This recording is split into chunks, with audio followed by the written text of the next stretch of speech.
Students, welcome to our YouTube channel. Students, आज की video के अंदर हम 10th क्लास एनसीईआरटी बुक का चैप्टर 9 का इंट्रोडक्शन। तो चैप्टर 9 है आपका एप्लीकेशन ऑफ ट्रिग्नोमेट्री। देखिए यहाँ पर मैंने चैप्टर 8 की कंप्लीट वीडियो बनाई हुई है। जिसने चैप्टर 8 नहीं कंप्लीट किया है, नहीं पढ़ा है, पहले आप चैप्टर 8 को कंप्लीट करें, नेक्स्ट आप चैप्टर 9 को पढ़ेंगे, क्योंकि उसमें ही आपको यहाँ पर ट्रिग्नोमेट्रिक रोसेस के बारे में बताया गया है। Right angle triangle Pythagoras theorem कैसे अप्लाई यहाँ पर करना है, और साथ ही आपको 8.2 एक्सरसाइज के अंदर साइन 30 कोस 30 यानी कि वो टेबल जो है वो आपको अच्छे से लर्न करनी है। अब देखेंगे आप एप्लीकेशन ऑफ ट्रिग्नोमेट्री क्या होगा। इसमें आपको 3-4 बातें यहाँ पर याद रखनी है। देखिए ये क्या होगा,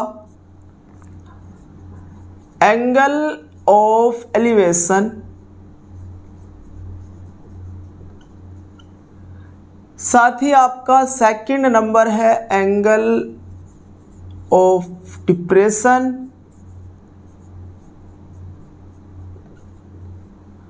थर्ड नंबर है लाइन ऑफ साइट,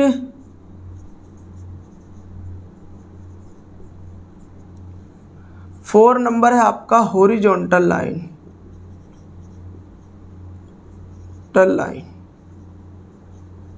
देखिए यहाँ पर 4 बातें हैं जिन्हें आपको यहाँ पर समझना है, ये क्या क्या होंगी और कैसे होंगी। देखिए यहाँ पर मैं एक इस तरह से इसमें देखिए कि मीनार बनाता हूँ।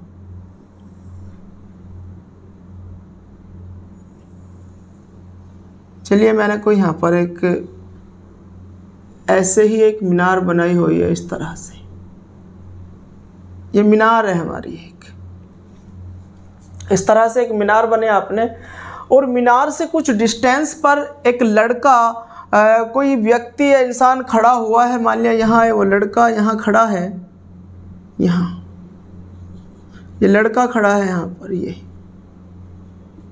यहाँ खड़ा है, यहाँ पर खड़ा है लड़का। तो ये यहाँ से इस मीनार के टॉप को देख रहा है ऊपर से इस तरह से, और इसकी यानी कि लड़का और मीनार के बीच की जो डिस्टेंस है वो आपकी यहाँ पर कितनी है, यानी कि ये आपके यहाँ पर डिस्टेंस है। तो आप इसे क्या बोलोगे, इसे ही क्या बोलना है, एंगल ऑफ एलिवेशन कहाँ बनने वाला है। तो देखिए आप यहाँ पर ये होगा line of site, line of site, क्योंकि इसकी जैसे ही नज़र इसके ऊपर पड़ी तो आप ये लाइन जो इसने बनाई ये क्या होगा, लाइन ऑफ साइट। इसे क्या बोलोगे, हॉरिजॉन्टल लाइन। और जब कोई लड़का नीचे से खड़ा होकर बिल्डिंग या मीनार या किसी ट्री के टॉप को देखता है तो एंगल ऑफ एलिवेशन बनता है, यानी कि यहाँ पर थीटा, कोई भी आप यहाँ एक्स ले सकते हो, कुछ भी लेंगे, हमने थीटा लिया तो यहाँ पर बना एंगल ऑफ एलिवेशन,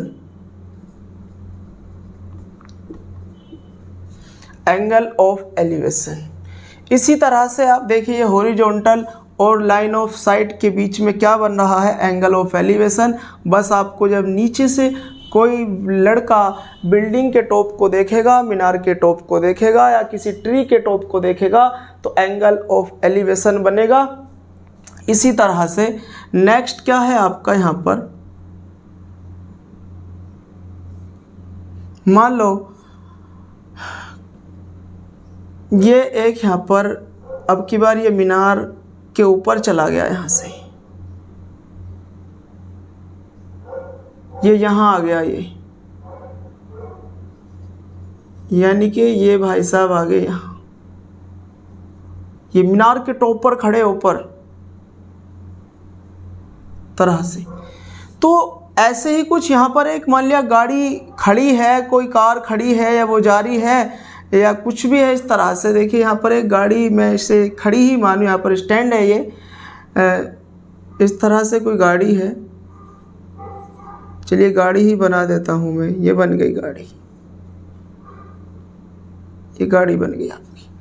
तो ये लड़का ऊपर से बिल्डिंग के टॉप पर बैठा है या खड़ा है ऊपर, तो उसे यहाँ पर नीचे देख रहा है, किसे, कार को देख रहा है, तो उसकी जो साइड से जो एंगल बनने वाला है, यानी कि ऊपर से नीचे की तरफ आप देख रहे हो, तो यानी कि डिस्टेंस जो है कार और इस मीनार की, इस बिल्डिंग की, तो क्या होने वाली है, इसे क्या बोलोगे आप, horizontal line.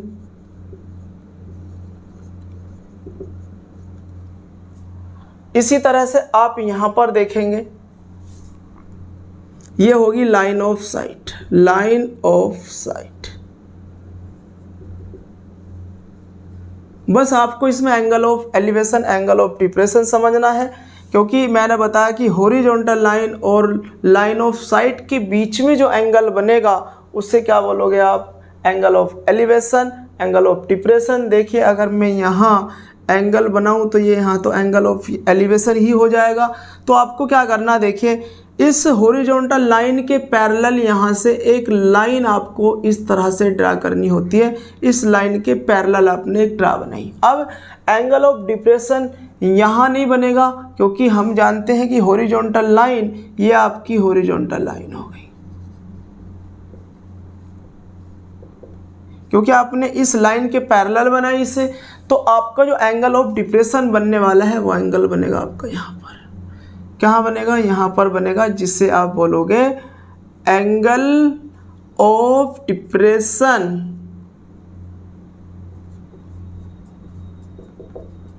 Angle of depression कहाँ बनेगा, वो हॉरिजॉन्टल लाइन और लाइन ऑफ साइट के बीच में बनता है, वो हो गया आपका यहाँ पर। अब क्वेश्चन में कैसे अप्लाई करते हो, देखिए एंगल ऑफ एलिवेशन को तो ये यहाँ पर हॉरिजॉन्टल लाइन होगी, ये लाइन ऑफ साइट होगी, ये एक राइट एंगल ट्रायंगल बन रहा है इस तरह से।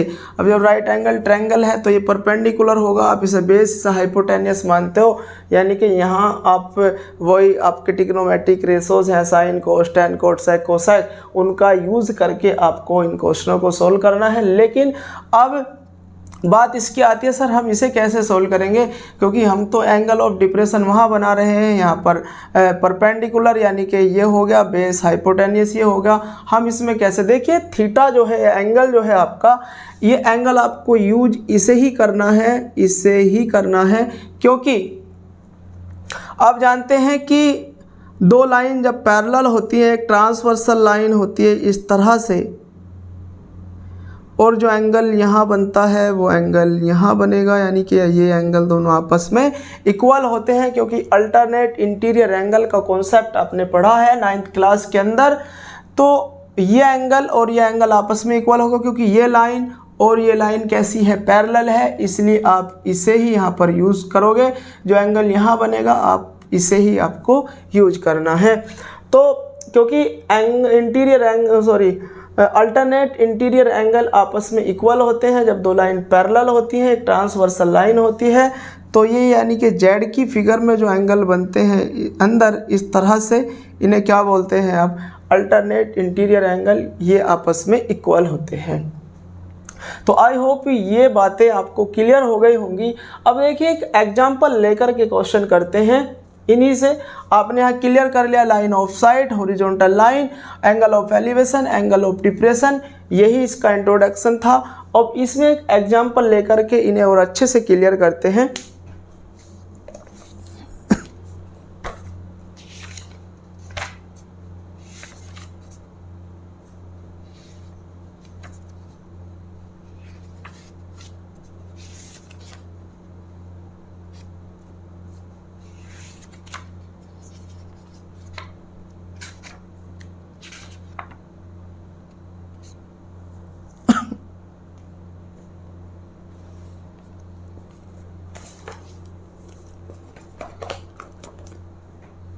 देखिए मैं इसे एक बार रफ करता हूँ यहाँ से।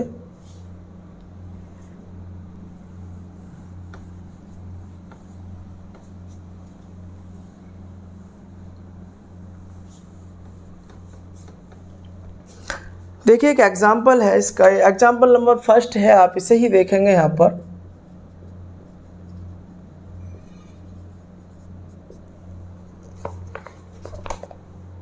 ये कह रहा है कि ए tower stand vertically on the ground, यानी कि एक टावर आपका वर्टिकली आपका ये इस तरह से स्टैंड है, ये टावर है आपका यहाँ पर। चलिए ये कोई टावर है आपका, मान लिया ये एक टावर है आपका, इस तरह से वर्टिकली स्टैंड है। फिर कह रहा कि from a point on the ground which is 15 metre away, यानी कि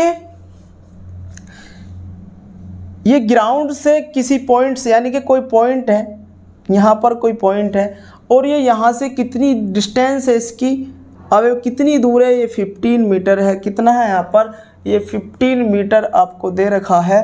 फिर कहता है कि from the foot of the tower, यानी कि इसके फुट से जो पॉइंट की डिस्टेंस है वो 15 मीटर है। नेक्स्ट आपसे कहा है the angle of elevation of the top of the tower is found of to be 60 degree, find the height of the tower, यानी कि आपको टावर की हाइट बतानी है, लेकिन आपको क्वेश्चन में कहा गया है कि एंगल ऑफ एलिवेशन। तो आपको ये क्लियर होना चाहिए कि जब एंगल ऑफ एलिवेशन बना है तो वो नीचे से ही किसी ने ऊपर को देखा होगा, यानी कि एंगल आपका जो इस पॉइंट से बनने वाला है यहाँ, ये एंगल ऑफ एलिवेशन जो बना है, जिससे ये बना है आपका 60 डिग्री। एंगल ऑफ एलिवेशन कितना बना है आपका यहाँ पर, 60 डिग्री बना है। तो आपको बताना है इसमें हाइट ऑफ टावर, तो इसे आप लेट कर लेते हैं यहाँ पर h, ये आपको बताना। मान लिया इनका आप यहाँ पर नामकरण करें ABC, नेम रखेंगे आप यहाँ पर कुछ भी अपनी मर्जी से रख सकते हो, ABC आपने रख लिया।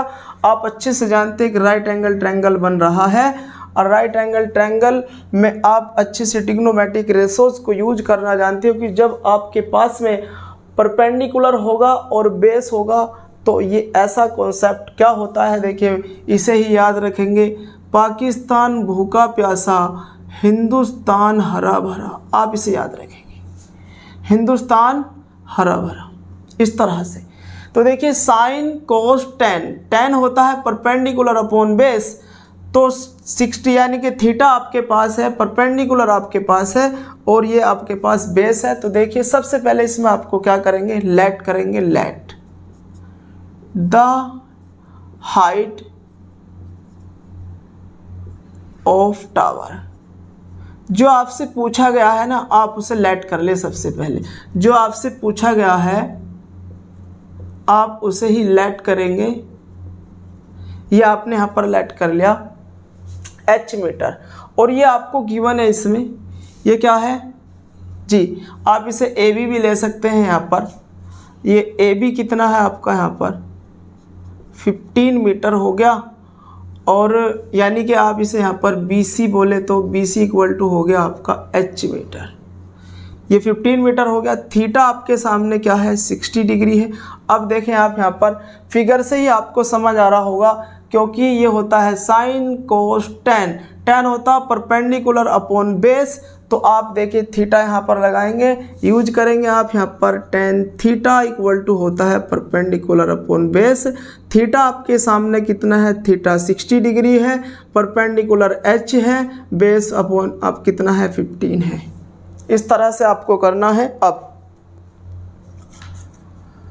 60 tan 60 की वैल्यू होती है √3 इक्वल टू h आपको निकालना है, फाइंड करना है 15। इसकी इस तरफ मल्टीप्लाई करूँगा, ये होगा 15√3 इक्वल टू में होगा h, या आप लिख सकते हैं h इक्वल टू 15√3 मीटर। ये आ गया आपकी यहाँ पर height of tower. Height of tower कितनी आ गई, BC इक्वल टू कितनी आ गई, BC इक्वल टू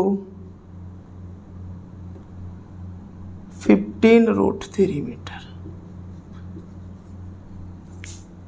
इस तरह से कर सकते हो, या आप पहले यहाँ पर परपेंडिकुलर बेस की जगह आप ये BC और AB भी पुट कर सकते थे, तो मैंने ये ऐसे ही डायरेक्ट किया। तो आई होप ये आपको क्लियर हो गया होगा। एक बार इसका स्क्रीनशॉट लें। वीडियो के अंदर हम चैप्टर 9 की एक्सरसाइज स्टार्ट करेंगे।